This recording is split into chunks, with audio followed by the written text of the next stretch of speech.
tarde, Señor, te damos gracias. Porque a pesar, Señor, de nuestra condición, tu amor, tu misericordia, Señor, permanecen en nuestra vida, Señor, y se renuevan cada día, Señor. Se renuevan en cada instante con nosotros.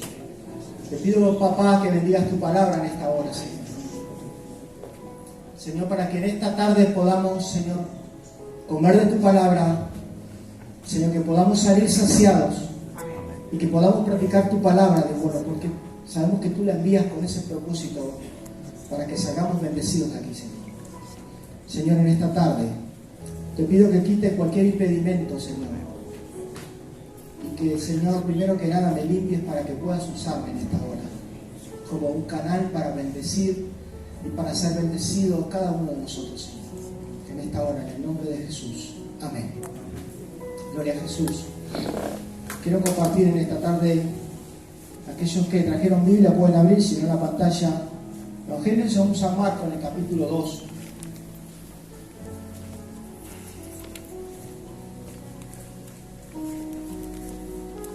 Yo estaba en este tiempo viendo cómo muchos de nosotros queremos aceptar los beneficios de Dios en nuestra vida. ¿Se escucha bien en el fondo? Yo estoy medio sordo de un oído, pero por eso no escucho bien los retornos. Pero aprovechar y poder disfrutar los beneficios de Dios para nuestra vida. Y es importante porque Dios quiere bendecir tu vida, Dios quiere bendecir mi vida, Dios quiere bendecirnos a todos. Amén. Pero a veces no es solamente recibir la bendición de Dios y después irme a mi casa y irme con todo lo que Dios me da. Dios también pone cláusulas para que nosotros podamos cumplirlas. Y esas cosas que queremos y que necesitamos y que Dios nos da, podamos valorarla, podamos aprovecharla y podamos disfrutarla de una manera más sana. ¿Se entiende? A vos si te dan algo y te lo regalan y no te cuesta, no lo vas a valorar. En la primera de cambio te aburrís, como no te costó, pero hay cosas que nosotros nos pasan, que si nosotros trabajamos por algo o hay algo que nos cuesta y Dios nos los da, lo valoramos. Y yo quiero compartir este pasaje, dice: entró Jesús otra vez en Capernaum.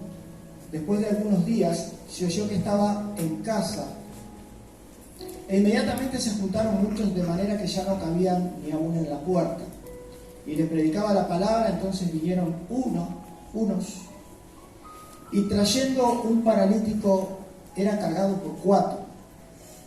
Y como no podían acercarse a causa de la multitud, descubrieron en el techo de donde estaba, y haciendo una abertura bajaron el lecho que yacía el paralítico.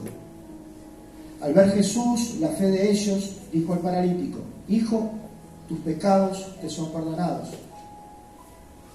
Estaban allí sentados algunos de los escribas, los cuales cavilaban en su corazón: ¿por qué habla este así? Blasfemias dice. ¿Quién puede perdonar pecados si no solo Dios? Y conociendo luego Jesús en el espíritu que cavilaban de esta manera dentro de sí mismo, les dijo: ¿por qué cavilás así en vuestros corazones? ¿Qué es más fácil decir al paralítico: tus pecados te son perdonados? O decirle: levántate, toma tu lecho y anda. En el verso 10 dice: pues para que sepáis, el Hijo del Hombre tiene potestad en la tierra para perdonar pecados. Y dijo al paralítico: a ti te digo, levántate, toma tu lecho y vete a tu casa. Amén. Que Dios bendiga su palabra. En este acontecimiento dice la Biblia que traían un paralítico, una persona enferma, una persona con un problema. Y había un montón de gente, dice que no podían llegar a Jesús. Y buscan la manera. Según relata la Biblia, entran por el techo. Pero no quiero compartir eso, quiero compartir la forma en la cual Jesús en este episodio trata con este caso. El caso es que dice que entraron 4 y Jesús dice que vio la fe de ellos. Cuando Jesús dice que vio la fe de ellos, la transmisión de estas 4 personas que acercan a una persona enferma fue lo que vio Jesús. Y a través de la fe de estas personas, Jesús le dice al paralítico: tu fe te ha sanado, ¿amén? No le dice tu fe te ha sanado. Cuando Jesús ve al paralítico, le dice algo particular, totalmente fuera del contexto en el cual, por lo cual entran a esta persona con un problema. Le dice: hijo, tus pecados te son perdonados. Y cuando Jesús se refiere a decirle a esto, ¿por qué le dice: hijo, tus pecados te son perdonados? Yo entendí de parte de Dios que Dios en nuestra vida trabaja en un orden. Dios en nuestra vida trabaja de una forma perfecta. Porque yo puedo pedirle a Dios: Dios, Señor, yo necesito que vos me des esto, que me des una familia, que me des un trabajo, que cubras mis necesidades básicas. Necesito esto y aquello. Sí, Dios lo puede hacer. Dios te lo puede dar, Dios me lo puede dar. Porque Dios es el Dios de las cosas que no podemos hacer nosotros. Amén. Dios es el Dios de los imposibles. Sí, yo lo creo. ¿Vos lo crees? Amén. Gloria a Jesús. Pero en este episodio Jesús trabaja de una forma particular. Y ese es el punto que quiero tocar yo en esta tarde. Jesús trabaja en el fondo, en lo profundo, en donde nadie lo ve, en donde nadie trabaja, en donde nadie se espera que Jesús puede realmente tocar. ¿Para qué? Para que las cosas se hagan de una manera perfecta. Le dice: hijo, tus pecados te son perdonados. ¿Y por qué digo que Dios trabaja en un orden? Porque hay personas que a veces concurren a la iglesia y ven que sus vidas no prosperan, no avanzan, no sienten a Dios. Dios me existe, pero si voy a la iglesia siempre estoy igual. Pero si las cosas cada vez me van peor. Sí, puede ser, pero la culpa no es de Dios. La culpa muchas veces es por nuestras malas decisiones. ¿Por qué Jesús le dice: hijo, tus pecados te son perdonados? Y luego, después que dijo esto, luego que hizo una limpieza en la vida de esta persona, luego que hizo una restauración a nivel del alma, a nivel del interior, le dijo: ahora levántate, toma tu lecho y andate a tu casa. Por eso digo, Dios trabaja de una forma ordenada, pero a veces nosotros no estamos dispuestos a querer pasar este proceso en donde Dios hace una transformación desde adentro. Hace una transformación desde adentro, desde nuestro interior, desde lo que no se ve, hacia afuera. Porque a veces lo que está adentro también se ve para afuera. Lo que está adentro también se transmite para afuera. Y el punto de esto es que nosotros a veces escapamos de este episodio en donde Jesús le dice: hijo, tus pecados te son perdonados. Y después esperar este proceso en donde Jesús dice: ahora que fuiste limpiado, ahora que fuiste restaurado, ahora que ya no estás sucio, ahora que podés, esto es lo que te voy a dar. Pero a veces nosotros queremos que venga todo lo que viene de parte de Dios, los beneficios para nuestra vida, pero queremos seguir siendo lo que nosotros somos, en nuestra esencia viva. ¿Cuál es la esencia de la naturaleza del ser humano, de la raza humana? La esencia pura es ser pecador. ¿Qué es ser pecador? Es ser errante, ofensivo contra Dios, errar al blanco, meter la pata todo el tiempo. Pero queremos vivir los beneficios de Dios viviendo en esta condición. No podemos vivir en esta condición y esperar que Dios dé a nuestras vidas todo lo que nosotros anhelamos. Dios te va a dar a tu vida y a la mía lo que vos y yo necesitamos. Este paralítico precisaba caminar, por supuesto. Era cargado por 4 personas. Precisaba caminar. Pero lo principal en su vida no era poder mover sus piernas y estar en pie. Lo principal en su vida era ser limpio y ser perdonado por sus pecados. Lo principal en su vida era que su alma pueda ser salva. A veces nos enfocamos más en las cosas físicas visibles que en lo que no se ve. Pensamos que lo que se ve es lo que nos va a definir delante de Dios como personas. Y lo que se ve no es lo que nos define delante de Dios, sino lo que está acá adentro es lo que define nuestra vida delante de Dios. ¿Amén? ¿Se está entendiendo? Amén.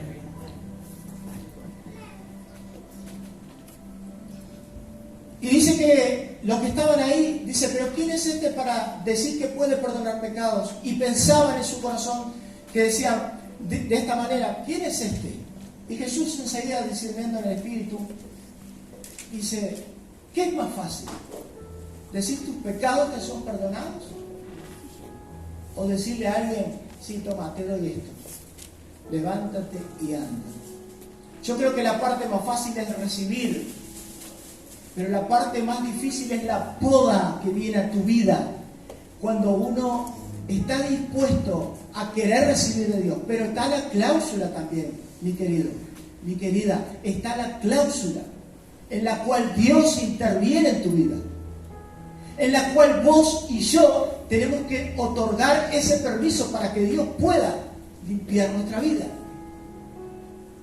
Si nos damos esa oportunidad a Dios en nuestra vida de que Él pueda hacer algo en nosotros, lamentablemente eso que muchas veces ocurre en nosotros, que decimos, no avanzo, estoy estancado siempre en el mismo lugar, no hay algo bueno que pueda haber y la iglesia no me ayuda.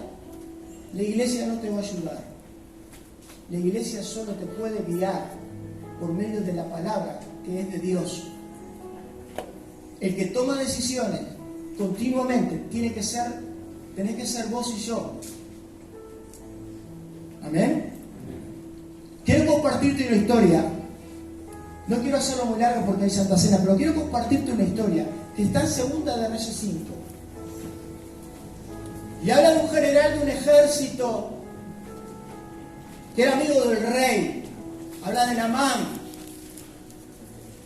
Y yo muchas veces veo cómo Dios trata con las personas dependiendo de la personalidad que cada una de las personas puedan tener. Algunos Dios los trata con un poquito más de suavidad, vamos a decir, y hay con algunos más rígidos, porque hay algunos más, como yo por ejemplo, que somos de sacarle el lazo, de sacarnos el lazo del cuello, y otros son los que se dejan tratar más fácil con Dios.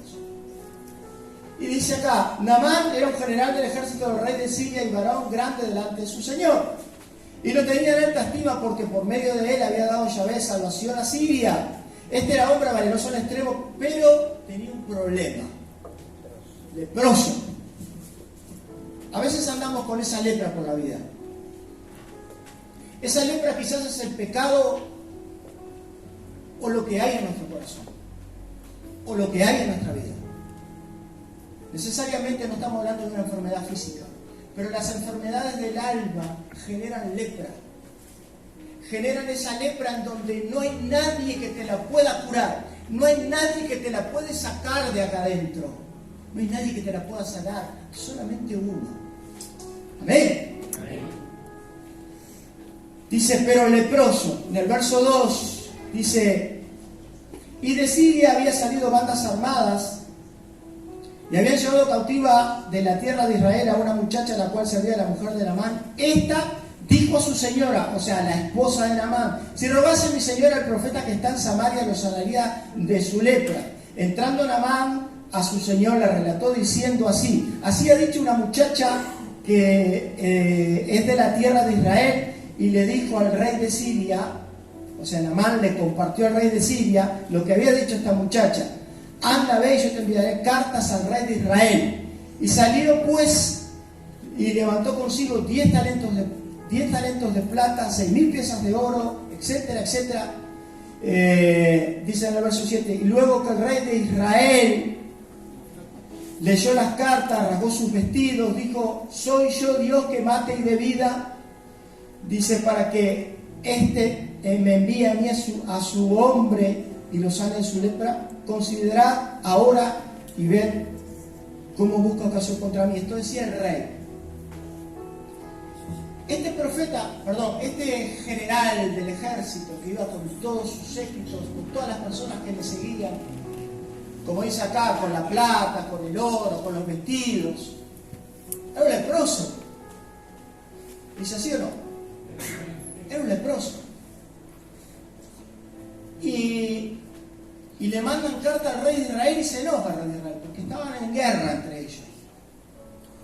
Pero la que servía a la mujer de este que tenía lepra, dijo, hay un profeta en Israel que puede curar a mi señor, o sea, al esposo.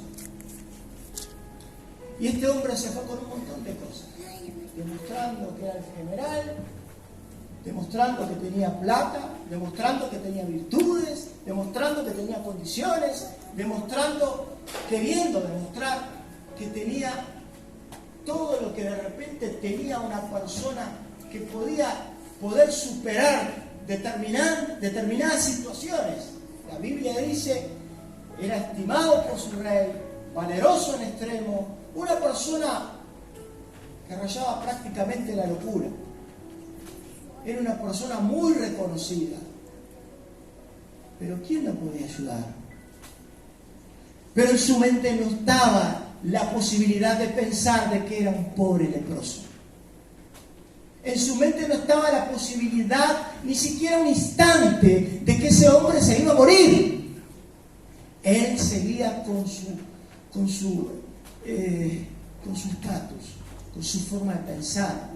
Sí quería ayudar, sí estaba desesperado, sí necesitaba ser sano, pero no quería dejar de ser quien era. Y a veces necesitamos dejar de ser quien nosotros somos o quien pensamos que somos y bajar un poquito más. Y la Biblia dice, es necesario que nosotros menguemos para que tenga un volumen más alto Dios en nosotros, para que Él crezca en nosotros. Porque si nosotros somos nosotros, dice la Biblia, no se puede amar a dos señores, porque siempre estimará más a uno que el otro. Y a veces nosotros somos nuestro propio Señor, porque pensamos que nosotros podemos superar ciertos obstáculos. Y está bien que pienses así. Pero si la gracia de Dios te acompaña, los obstáculos, las dificultades, las enfermedades, las condiciones críticas que la vida te presenta, si la gracia de Dios te acompaña es más fácil. Si la gracia de Dios te acompaña es mejor. Amén, querido.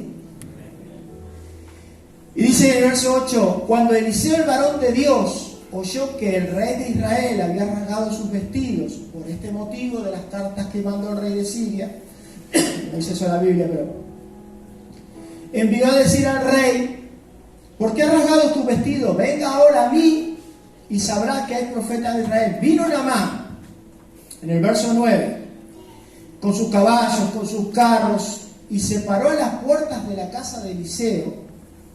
Entonces Eliseo le envió, ¿qué le envió? Un ayudante, un mensajero, el que lo ayudaba, diciendo, ve y lávate 7 veces en el Jordán y tu carne se restaurará y serás limpio. Verso 11. Naamán se fue enojado, diciendo, he aquí, yo decía para mí, saldrá luego y estando en pie invocará el nombre de Jehová, su Dios, alzará su mano, tocará en el lugar y sanará mi lepra. Habanas y Farfar, río de Damasco, ¿no son mejores que todas las aguas de Israel? Si me lavare en ellos, ¿no seré también limpio? Y se volvió y se fue enojado. Por eso yo decía hace un rato, a ver, Dios trabaja con cada uno de nosotros de una manera diferente. Hay algunos que como son un poquito que más bajan la cabeza más rápido y se someten a la voluntad de Dios, y otros que les cuesta un poquito más. Dice acá la Biblia que este hombre vino con sus carros, con sus cosas, con toda esa bulla. Y al presentarse con toda esa bulla se para en la puerta de donde estaba el profeta que tenía el poder para poder, de parte de Dios, para poder sanar a este hombre. ¿Y a quién le manda Eliseo? A un mensajero. Entonces Eliseo, cuando ve a un mensajero. Dice, ¿a quién me mandó este? ¿Viste cuando, yo que sé, vas a una iglesia y si no comparte el pastor, si no comparte, viste que no, hay gente que no presta atención, o depende de quién comparta la palabra, presta atención. A veces pasa eso, que depende de quién venga o quién sea, es a quien más importancia le vamos a dar. Este hizo lo mismo. Pero yo pensé que iba a venir él, iba a levantar su voz en alto, iba a tocarme, iba a nombrar a Dios, y ahora me manda con este tipo y me manda a bañar 7 veces en el Jordán. Nombra 2 días y dice, si yo me baño acá, ¿no sería lo mismo? ¿No también quedaría sano? ¿No quedaría limpio? Y le buscaba la vuelta, y le buscaba la vuelta, y le buscaba la vuelta, y le buscaba la vuelta, y le buscaba la vuelta. Y dice la Biblia, un poquito más abajo, que no aceptó lo que dijo este mensajero. No lo quiso aceptar. Su soberbia y su arrogancia y sus galones, acá su poder de general y su plata con la cual él había venido para poder comprar una sanidad, una restauración en su vida. No importa lo que sea o lo que haya o lo que tenga, en este hombre no se podía salvar. No se iba a poder curar. Y eso lo tenemos que llevar a nuestras vidas. Porque nunca quiso dejar de ser Naamán en ese momento. Y Dios no quería tratar con su lepra. Dios quería tratar profundamente con él. Dios quería profundizar en su interior para que este hombre no fuera más así y pudiera ser participante de la gracia divina de Dios. Había criados que le acompañaban y le reconvienen. Le dice, Padre mío, siguiéndole a Naamán, al leproso.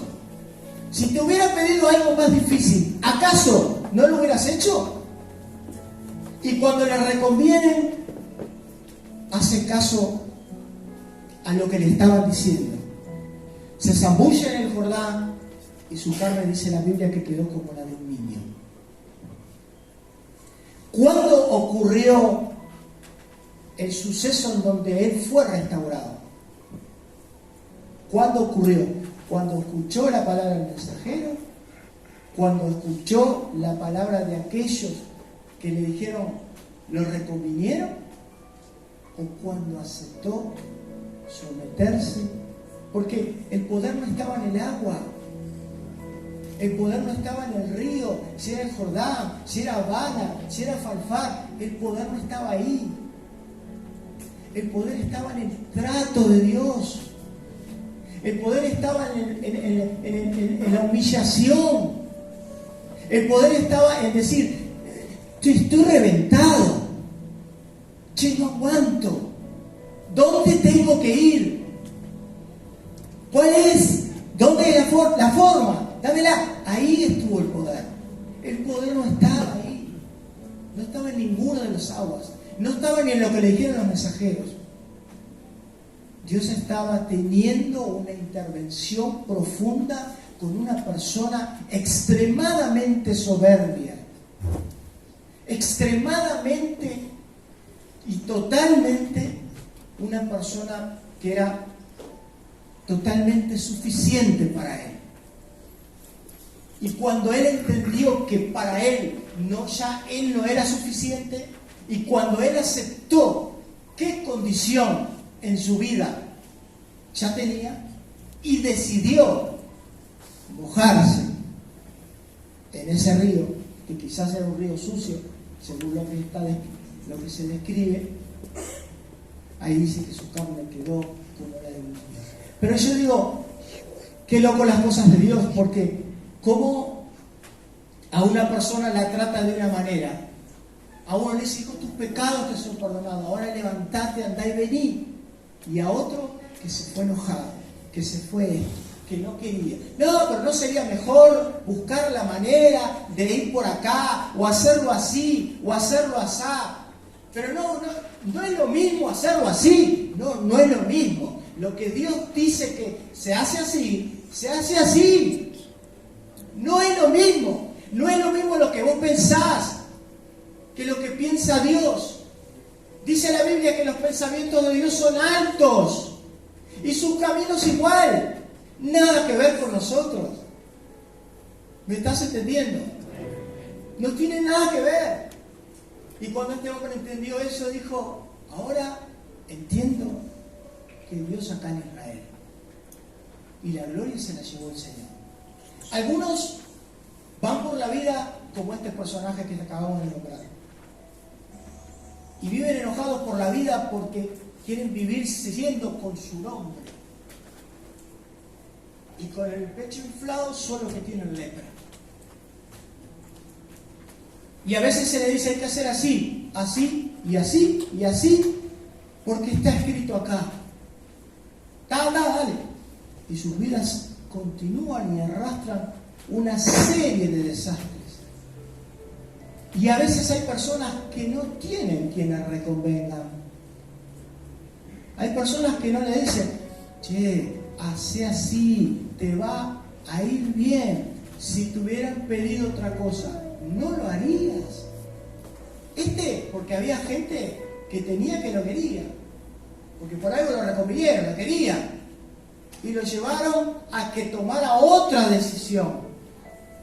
Y al tomar esa decisión, hubo un cambio radical en su interior.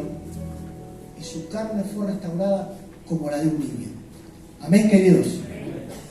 El verso 14 dice, entonces descendió y se zambulló 7 veces en el Jordán, conforme a la palabra del varón de Dios, y su carne se volvió como la carne de un niño y quedó limpio. Mateo capítulo 15, en el verso 21, acá tenemos otro claro ejemplo. Dice, saliendo Jesús de allí, Mateo 15, 25.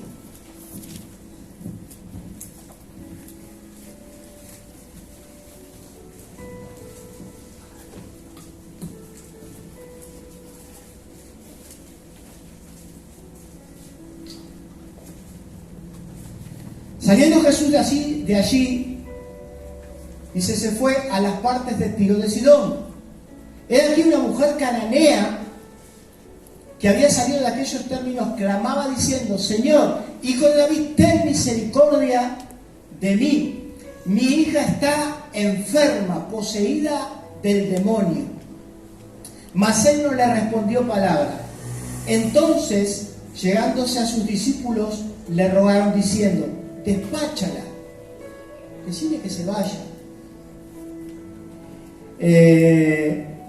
Pues da voces tras nosotros. Se ve que la mujer iba gritando atrás de Jesús y la querían despachar, pesada. Mira la necesidad tremenda. Da voces tras nosotros. Verso 24 dice, y él respondió y dijo, no soy enviado sino a las ovejas perdidas de las casas de Israel. Entonces ella vino y le adoró diciendo, Señor, socórreme. Mirá la actitud de la mujer. Vamos a empezar a desmenuzar esto. Ella adoró, dice así o no, y decía, Señor, socórreme. Y anterior, ¿qué hacía? Iba gritando que Jesús tuviera misericordia de quién, de ella y de quién más. Así le dijo. ¿Su actitud era mala? ¿Cómo se presentaba delante de Jesús? Correctamente. Según lo que dice la Biblia, correctamente, con humildad. Socórreme, decía.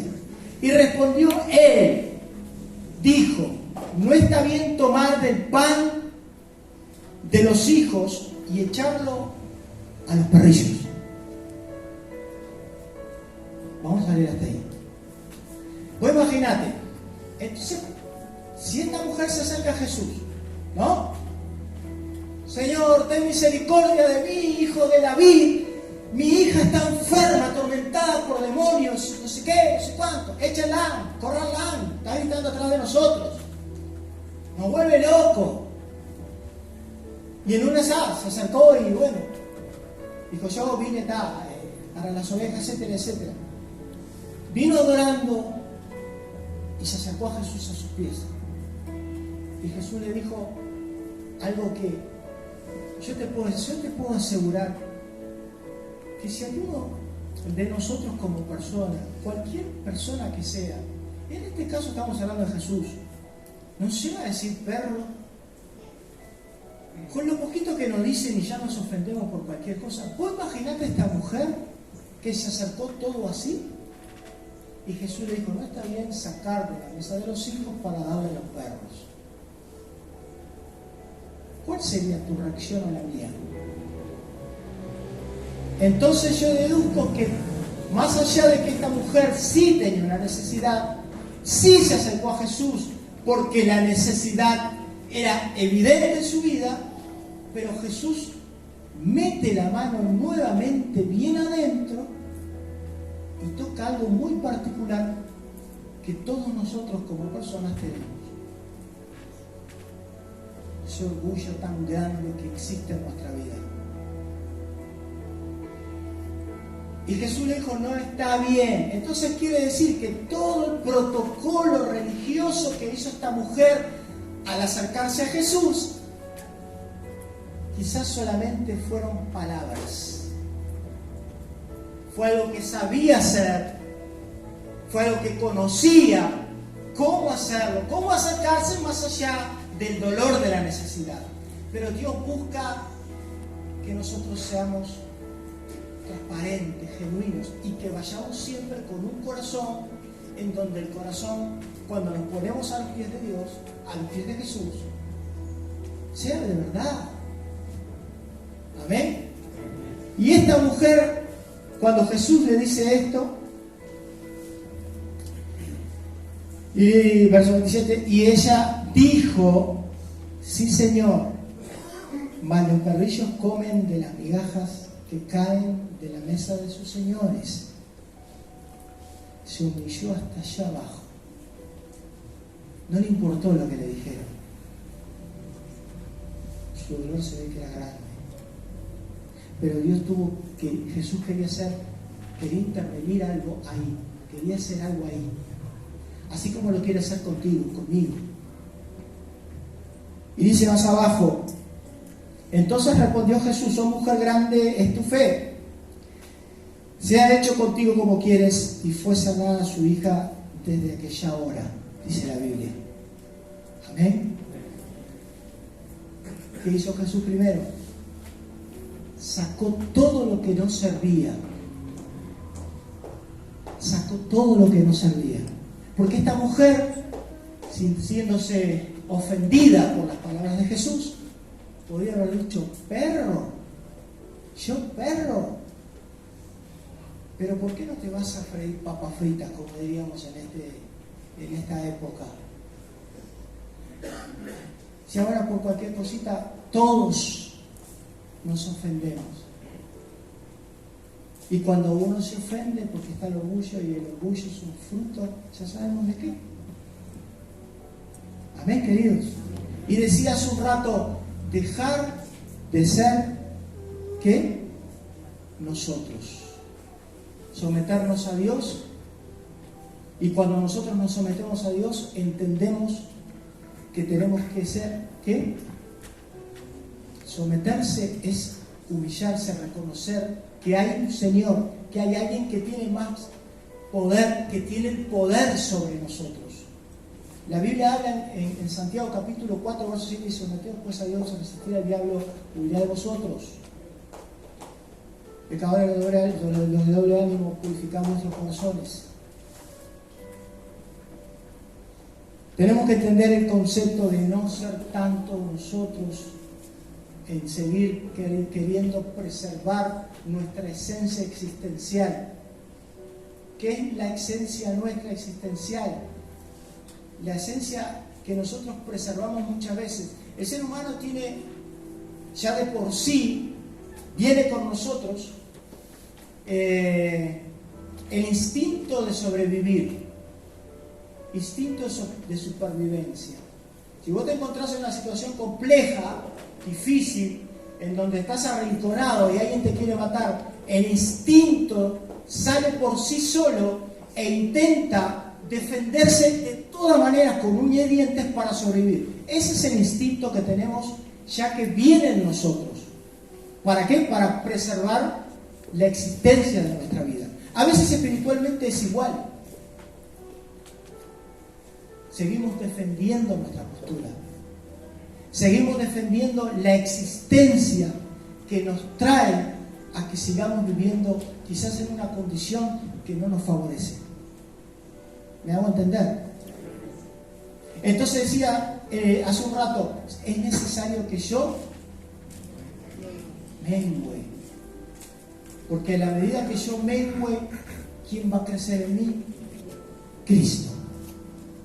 Así, querido, que en esta tarde yo quería compartir esto contigo, ¿no? Porque a veces pensamos y decimos, qué duro está haciendo Dios conmigo. Pensá por qué. Conforme a la palabra que estamos compartiendo en este tiempo. Qué duro está haciendo Dios conmigo.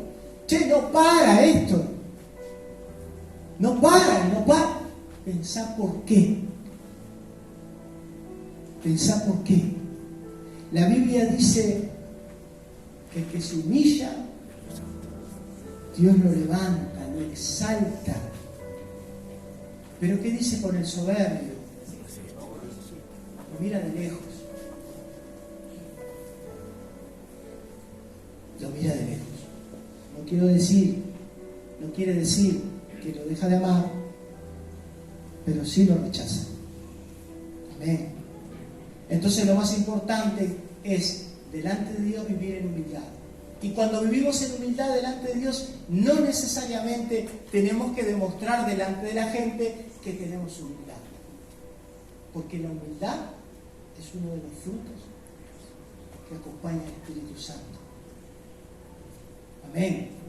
Y cuando nosotros nos sometemos bajo la poderosa mano de Dios, dice la Biblia que Él nos va a exaltar cuando fuera el tiempo.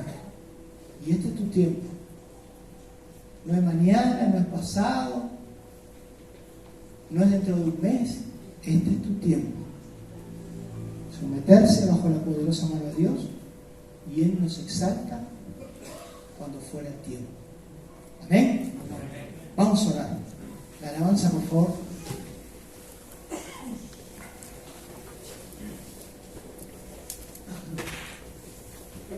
Aleluya, Jesús.